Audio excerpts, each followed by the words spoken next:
एक समय की बात है।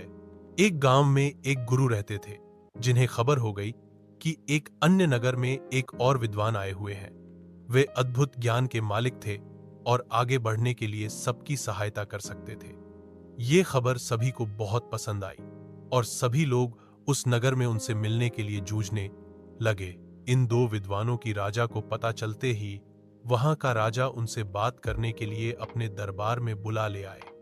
राजा ने दोनों विद्वानों से अपने राज्य में ज्ञान का प्रचार करने का आग्रह किया।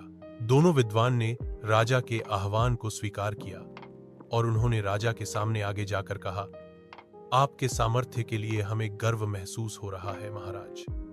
हम आपकी सेवा में हमारा सर्वोच्च कर्तव्य मानने के लिए तत्पर हैं। राजा ने खुशी से भरे होंठों से कहा, तुम्हारे सामान्य भाषा में जनता को समझाओ। पहले विद्वान मुस्कुराते हुए बोले, अच्छा महाराज, हम आपके राज्य के राजा और प्रजा के बीच बातचीत को सुगम बना सकते हैं। राजा ने आश्चर्यचकित होते हुए कहा, मुझे बिल्कुल आश्चर्य हो रहा है कि तुम कैसे कर सकते हो, ये तो मेरे लिए।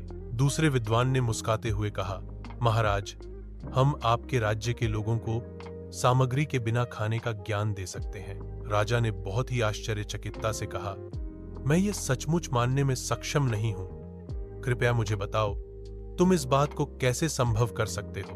पहले विद्वान ने कहा, महाराज, हम विज्ञान का उपयोग करके एक ऐसा उपकरण बना सकते हैं जिससे हम राजा की मर्यादा के साथ बातचीत कर सकते हैं। यह उपकरण हमारे बहुत सारे प्रयोगों को सुलभ बना सकता है और आपके ग्रामीणों के बीच सामर्थ्य का निर्माण कर सकता है। दूसरे विद्वान ने कहा, महाराज, हम खाना खाने की जरूरत के बिना एक ऐसा प्रयोग बना सकते हैं जिससे खाने की जगह नहीं होती है। यह उपकरण आपके लोगों के लिए आरामदायक और स्वास्थ्यप्रद होगा। ये सब सुनकर राजा बहुत प्रभावित हो गए और उन्होंने दोनों विद्वानों का स्वागत किया और अपने राज्य में इन उपकरणों का प्रचार कार्य करने के लिए उन्हें सौभाग्य दिया। दोनों विद्वान ने राजा की प्रशंसा करते हुए उनकी सेवा में खुशीपूर्वक काम किया और सभी लोग उन्हें प्रमाणित करते थे।